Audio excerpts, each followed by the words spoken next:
दुनिया में हर चीज ऊर्जा से बनी है और ये अलग अलग स्पीड से वाइब्रेट करती है। हर चीज की अपनी एक यूनिक वाइब्रेशन होती है जो तेज या धीमी हो सकती है। कभी कभी आपको ऐसा महसूस हो सकता है कि आप कठिन समय से गुजर रहे हैं, खुद को अटका हुआ महसूस कर रहे हैं या अपने लक्ष्य तक नहीं पहुंच पा रहे हैं।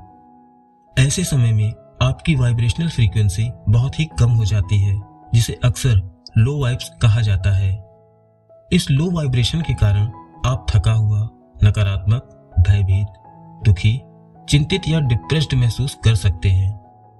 ये भावनाएं आपकी सोच को धूमिल कर सकती हैं, आपकी प्रगति को धीमा कर सकती हैं और नकारात्मकता का एक चक्र बना सकती हैं। यहाँ ये जानना जरूरी है कि लो वाइब्रेशन का अनुभव करना मानव जीवन का एक हिस्सा है, लेकिन आपको इस स्थिति में तनाव लेने की जरूरत नहीं है। तो वे कौन सी चीजें हैं जो आपके तनाव को कम कर सकती हैं? इससे पहले कि हम इस विषय में गहराई से उतरें, आइए इस कॉन्सेप्ट को बेहतर तरीके से समझने के लिए कुछ खास वाइब्रेशनल फ्रीक्वेंसी पर नजर डालते हैं। High vibration. जब आपकी फ्रीक्वेंसी 500 या उससे ज्यादा होती है तो इसका मतलब है कि आप शुद्ध, बिना शर्त प्यार की स्थिति में हैं।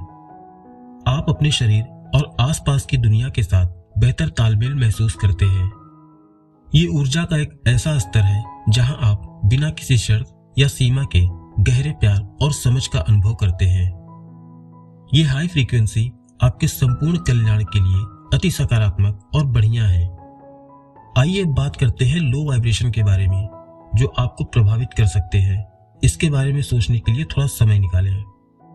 क्या आपके जीवन में कोई स्पष्ट लक्ष्य या उद्देश्य है? क्योंकि जब आप अपने उद्देश्य से अलग महसूस करते हैं या उद्देश्य की कमी महसूस करते हैं, तो यह आपको खालीपन का एहसास करा सकता है और आपकी वाइब्रेशनल एनर्जी को भी कम कर सकता है। स्पष्ट दिशा या उद्देश्य के बिना प्रेरणा और संतुष्टि पाना कठिन है। इसलिए अपने जुनून, मूल्यों और उन चीजों की खोज करने की कोशिश करें जो आपको अपने उद्देश्य की भावना से जुड़ने में खुशी देती है। इसके अलावा जिन लोगों के साथ आप घूमते हैं या समय बिताते हैं, वे भी आपकी ऊर्जा के स्तर और वाइब्रेशन पर बड़ा प्रभाव डाल सकते हैं। कुछ लोग आपको नीचे गिरा सकते हैं और आपकी ऊर्जा को कम कर सकते हैं, जबकि कुछ लोग आपको ऊपर उठा सकते हैं और आपकी फ्रीक्वेंसी को बढ़ा सकते हैं। कभी कभी आप दूसरे लोगों की भावनाओं को भी समझ सकते हैं, भले ही आपको इसके बारे में पूरी तरह से जानकारी ना हो, लेकिन यह आपके मूड और सेहत को प्रभावित कर सकता है। जब आप किसी नकारात्मक व्यक्ति के साथ समय बिताते हैं तो उनकी भावनाएं आप पर हावी हो सकती हैं और आप भी नकारात्मक महसूस करने लगते हैं। चिंता करना और ज्यादा सोचना। हम सभी समय समय पर चिंता करते हैं, लेकिन जब आप अत्यधिक चिंता करते हैं और नकारात्मक चीजों के बारे में सोचना बंद नहीं कर पाते हैं, तो ये वास्तव में आपकी ऊर्जा को कम कर सकता है। चिंता करना और ज्यादा सोचना दोनों ही कम उत्साह पैदा करते हैं। हाई वाइब्रेशन वाले लोग चिंता करते हैं लेकिन कम सोचते हैं। उन्होंने उन चीजों पर ध्यान केंद्रित करने के बजाय उन्हें छोड़ना सीख लिया है जिन्हें वे नियंत्रित नहीं कर सकते, जो उनके वाइब्रेशन को ऊंचा रखने में मदद करता है। नकारात्मक सोचना और खुद से नकारात्मक बातें करना। ये आदतें तनाव, चिंता और डिप्रेशन का कारण बन सकती है। कुछ लोगों के लिए नकारात्मक सोचना एक आदत बन जाती है, जिससे वे उदास रहते हैं और उनकी भलाई प्रभावित होती है। खाने पीने की चीजें। आपके द्वारा इस्तेमाल किए जाने वाले भोजन और पेय सहित हर चीज ऊर्जा से बनी है। जब आप कुछ खाते या पीते हैं तो आप इसकी ऊर्जा को अवशोषित कर लेते हैं। आपके द्वारा उपभोग किए जाने वाले भोजन का प्रकार और गुणवत्ता आपकी वाइब्रेशनल फ्रीक्वेंसी को प्रभावित कर सकती है। कुछ खाद्य पदार्थ हाई फ्रीक्वेंसी पर वाइब्रेट करते हैं क्योंकि वे पोषक तत्वों और प्राकृतिक अच्छाइयों से भरे होते हैं। स्वस्थ, असंसाधित और प्राकृतिक खाद्य पदार्थ आपके शरीर को जरूरी पोषक तत्व प्रदान करते हैं, आपके शरीर को शुद्ध करते हैं, आपकी ऊर्जा स्तर को बढ़ाते हैं और आपकी वाइब्रेशन फ्रीक्वेंसी को बढ़ाते हैं। हालांकि जंक फूड और प्रोसेस्ड खाद्य पदार्थ लो फ्रीक्वेंसी पर वाइब्रेट करते हैं, जो नियमित रूप से सेवन करने पर आपकी ऊर्जा को कम कर सकते हैं। गंदगी और अव्यवस्था। आपके भौतिक वातावरण का आपकी मानसिक स्थिति पर सीधा प्रभाव पड़ता है। एक अव्यवस्थित और अराजक स्थान आपके दिमाग और भावनाओं पर बोझ डाल सकता है, जिससे शांत और केंद्रित महसूस करना कठिन हो जाता है।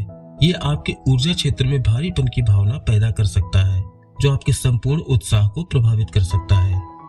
गपशप करना, जलन और द्वेष की भावना करना, इन व्यवहारों को लो वाइब माना जाता है।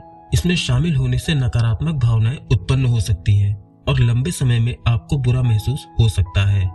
हाई वाइब्रेशन वाले लोग इसके बारे में जानते हैं और ऐसे व्यवहार में शामिल होने से बचते हैं। दूसरों को जज करना एक ऐसा व्यवहार है जो आपकी वाइब्रेशन को कम कर सकता है और आपको अपने बारे में बुरा महसूस करा सकता है। हर बार जब आप अपनी फ्रीक्वेंसी को जज करते हैं तो आपके भीतर नकारात्मक भावनाएं पैदा होती हैं। सोशल मीडिया और इंटरनेट, हालांकि ये मददगार हो सकते हैं, ये प्लेटफॉर्म आपकी वाइब्रेशनल फ्रीक्वेंसी पर नकारात्मक प्रभाव भी डाल सकते हैं। इन प्लेटफॉर्म पर कुछ गतिविधियां गुस्सा, भय, उदासी या अन्य नकारात्मक भावनाओं की वाइब्रेशन उत्पन्न करती है, जो लो फ्रीक्वेंसी पर वाइब्रेट करती है। हाई वाइब्रेशन वाले लोग इस बात को लेकर सचेत रहते हैं कि वे इंटरनेट का उपयोग कैसे करते हैं और लो वाइब्रेशन वाली गतिविधियों पर अपना समय सीमित करते हैं। अपनी वाइब्रेशनल फ्रीक्वेंसी को बढ़ाने के लिए अपने जुनून की खोज करें और अपने जीवन को अपने उद्देश्य के साथ संरेखित करने पर विचार करें। उद्देश्य के साथ जीना आपकी आत्मा को प्रज्वलित कर सकता है और आपकी ऊर्जा को बढ़ा सकता है। अपने आप को पॉजिटिव लोगों के साथ रखें जो विकास को प्रेरित करते हैं। खुद को और दूसरों को माफ करके भावनात्मक बोझ से मुक्त हो जाएं और अपने दिमाग को शांत करने और आत्म जागरूकता बढ़ाने के लिए माइंडफुलनेस और ध्यान को अपनाएं। ऐसे शौक और गतिविधियां अपनाएं जिनसे आपको खुशी मिले और अपने प्रति दयालु बने। याद रखें कि रास्ते में ठोकर खाना गलत नहीं है। जीवन उतार चढ़ाव का मिश्रण है और हर चुनौतीपूर्ण कदम को अपनाने से महानता की ओर जाया जा सकता है।